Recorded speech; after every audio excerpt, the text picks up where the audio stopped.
తల్లిదండ్రులు తమ పిల్లల అవసరాలకు స్పందిస్తూ వారి అభిప్రాయాలకు గౌరవం ఇస్తూనే తగిన పరిమితులను విధించి బాధ్యతాయుతంగా పెంచుతున్నారు. బాంబ్రేండ్ ప్రకారం ఇది ఏ రకమైన పెంపక శైలి? సాధికార శైలి. ఒక శిశువు మొదట బోర్లా పడడం, తర్వాత పాకడం, ఆపై నిలబడడం నేర్చుకున్నాడు. ఈ మార్పులన్నీ క్రమంగా కూడుకుంటూ వికాసానికి దారితీశాయి. ఇది ఏ వికాస సూత్రాన్ని సూచిస్తుంది? వికాసం ఒక సంచిత ప్రక్రియ. ఒక విద్యార్థి సమాన పరిమాణం ఉన్న 2 వెడల్పాటి పాత్రలలోని నీటిని ఒక పొడవైన గొట్టంలోకి పోసినప్పుడు ఆ నీటి పరిమాణం మారలేదని గ్రహించాడు. పియాజే ప్రకారం ఈ సామర్థ్యం ఏ దశలో లభిస్తుంది? మూర్త ప్రచాలక దశ. నేను ఎవరు, నా భవిష్యత్తు ఏమిటి అని ఒక కౌమార దశలోని వ్యక్తి తీవ్రంగా ఆలోచిస్తూ తన ఉనికి కోసం ఘర్షణ పడుతున్నాడు.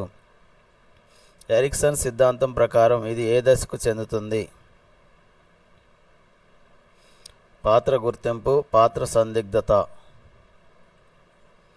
ఒక శాస్త్రవేత్త సమాజ శ్రేయస్సు కోసం చట్టాలను కూడా ఎదిరించి మానవ హక్కులు మరియు అంతరాత్మ సాక్షిగా నిర్ణయాలు తీసుకుంటున్నాడు. కోల్బర్గ్ ప్రకారం ఈయన ఏ స్థాయి నైతికతను కలిగి ఉన్నాడు? ఉత్తర సాంప్రదాయ స్థాయి. శస్త్రచికిత్సా నిపుణులు మరియు క్రీడాకారులు తమ శరీర అవయవాలను అత్యంత నైపుణ్యంగా నియంత్రించగలరు. గార్డినర్ సిద్ధాంతం ప్రకారం వీరు ఏ ప్రజ్ఞను కలిగి ఉన్నారు? శారీరక కండర ప్రజ్ఞ. ఒక సమస్యకు చాలా రోజులుగా పరిష్కారం దొరకనప్పటికీ అకస్మాత్తుగా ఒక క్షణంలో తలుక్కున మెరుపుల పరిష్కారం తట్టడాన్ని గ్రాహం వాలస్ సృజనాత్మక ప్రక్రియలో ఏమని పిలుస్తారు? అంతర్దృష్టి దశ. తన మనస్సులో తీవ్రమైన అసూయ ఉన్నప్పటికీ ఒక వ్యక్తి బయటకు మాత్రం ఎంతో ప్రేమగా ఆత్మీయంగా నటించడాన్ని ఏ రక్షక తంత్రంగా భావిస్తారు? ప్రతిచర్య రూపకరణము. పరీక్షలో తక్కువ మార్కులు వచ్చిన విద్యార్థి ఉపాధ్యాయుడు పేపర్ సరిగ్గా దిద్దలేదు, అందుకే మార్కులు తగ్గాయని సమర్థించుకోవడాన్ని ఏ రక్షక తంత్రం అంటారు? హేతుకీకరణము. ఒక నిరుద్యోగికి మంచి జీతం ఉన్న కానీ దూరంగా ఉండే ఉద్యోగం వచ్చింది. ఇంకోటి తక్కువ జీతం ఉన్నా కానీ ఇంటి దగ్గరే ఉండే ఉద్యోగం వచ్చింది. ఇక్కడ అతడు ఎదుర్కొనే సంఘర్షణ ఏది? ఉపగమ పరిహార సంఘర్షణ. ఒక ప్రయోగంలో స్వతంత్ర చరము మరియు పరతంత్ర చరాల మధ్య సంబంధాన్ని ప్రభావితం చేస్తూ ప్రయోక్త నియంత్రణకు లొంగని బాహ్యకారకాలను ఏమని పిలుస్తారు? జోక్య చరాలు.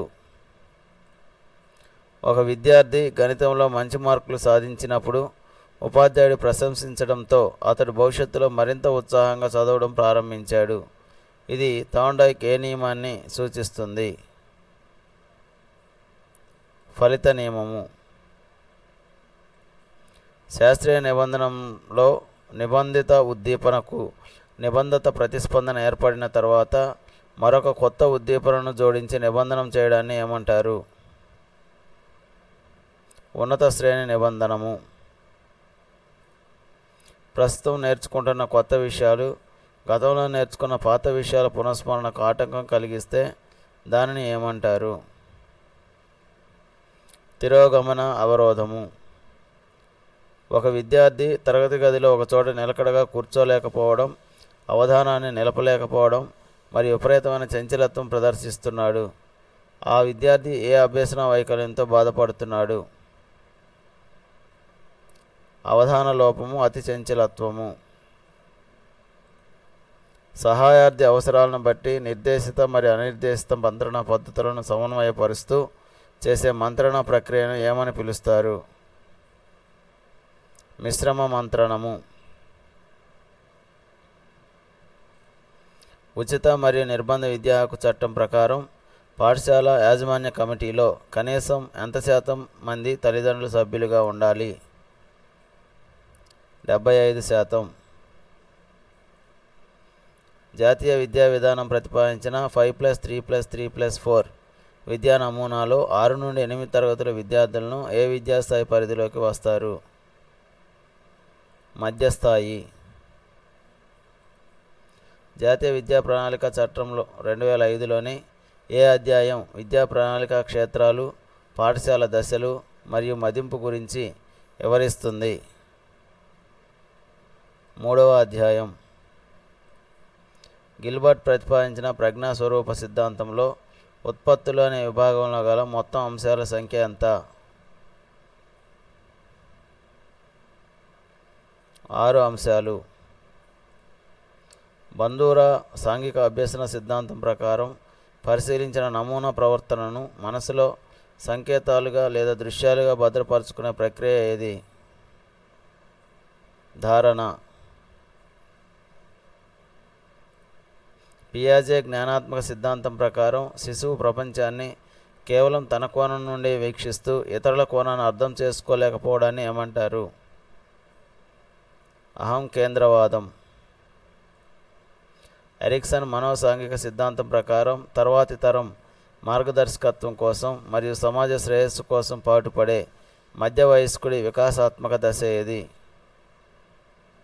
ఉత్పాదకత, స్తబ్దత. ఒక ఉపాధ్యాయుడికి పదోన్నతి లభించింది, కానీ దానికోసం తన సొంత ఊరిని వదిలి సుదూర ప్రాంతానికి బదిలీ కావాల్సి వచ్చింది. ఇక్కడ సంఘర్షణ ఏది? ఉపగమ పరిహార సంఘర్షణ. అంకగణిత సమస్యలను సాధించడంలో, సంఖ్యలను మరియు గణిత గుర్తులను గుర్తించడంలో తీవ్రమైన ఇబ్బంది పడే విద్యార్థి ఏ లోపంతో బాధపడుతున్నాడు? డిస్కాలిక్యులియా. ఉచిత మరియు నిర్బంధ విద్యా హక్కు చట్టం ప్రకారం ప్రాథమికోన్నత పాఠశాల స్థాయిలో ఉపాధ్యాయ విద్యార్థుల నిష్పత్తి కనీసం ఎంత ఉండాలి? 1:35. అభ్యసనంలో విద్యార్థి ప్రతిస్పందించిన ప్రతిసారి కాకుండా ఒక నిర్ణీత కాల వ్యవధి ఆధారంగా పునర్బలనాలను అందించే పద్ధతిని ఏమంటారు? కాల వ్యవధి పునర్బలనము. సమాజం ఆమోదించని లైంగిక లేదా దూకుడు కోరికలను కవిత్వం రాయడం లేదా కళాత్మక సృష్టి వంటి ఉన్నత ఆదర్శాలుగా మళ్లించడాన్ని ఏమంటారు? ఉదాత్తీకరణము. సమస్యాత్మక ప్రవర్తన గల ఒక విద్యార్థి యొక్క పూర్వ చరిత్ర, పరిసరాలు మరియు కుటుంబ నేపథ్యాన్ని సమగ్రంగా అధ్యయనం చేసే మనోవైజ్ఞానిక పద్ధతి ఏది? వ్యక్తి అధ్యయన పద్ధతి. ఒక విద్యార్థి మొదట ఒక పాఠాన్ని నేర్చుకోవడానికి 20 ప్రయత్నాలు తీసుకున్నాడు. కొద్ది రోజుల తర్వాత తిరిగి నేర్చుకోవడానికి 10 ప్రయత్నాలు తీసుకుంటే అతని పొదుపు గణన ఎంత? 50%.